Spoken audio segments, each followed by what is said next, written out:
শ্রাবণ মাসের শেষ সোমবার দেশের মঙ্গলার্থে সবার মঙ্গল কামনার্থে আমরা এই পুজোটা করি। এই পুজোটা করলে যাতে সবার মঙ্গল হয়, দেশের মঙ্গল কামনা হয়, যাতে শান্তিতে বসবাস করতে পারে, সেই জন্য আমরা এই পুজোটা করি। কোথায় থেকে হেঁটে কোথায় গিয়ে আপনারা জল এনে শিবের মধ্যে? আমরা সেন্ট্রাল শিববাড়ি থেকে হেঁটে হেঁটে খয়ারপুরে যাই।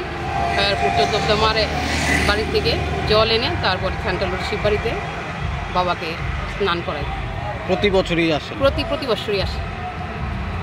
তো শ্রাবণ মাসের শেষ সোমবার এই উপলক্ষে যাইতেছি সবার মঙ্গল কামনার্থে, সবার জন্য যাইতেছি পরিবারের মঙ্গল, সবার মঙ্গল হোক।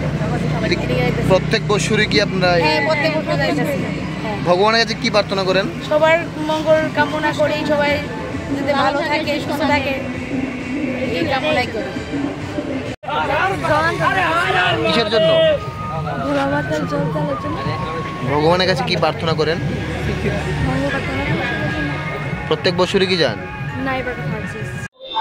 আজকে শ্রাবণ মাসের শেষ সোমবার, প্রত্যেক বছরের ন্যায় এবারও এই বটতলা মহাদেব মন্দিরের আমাদের এই শিব ঠাকুরকে চতুর্দশ দেবতার মন্দির থেকে জল এনে ঠাকুরকে স্নান করে যাচ্ছেন।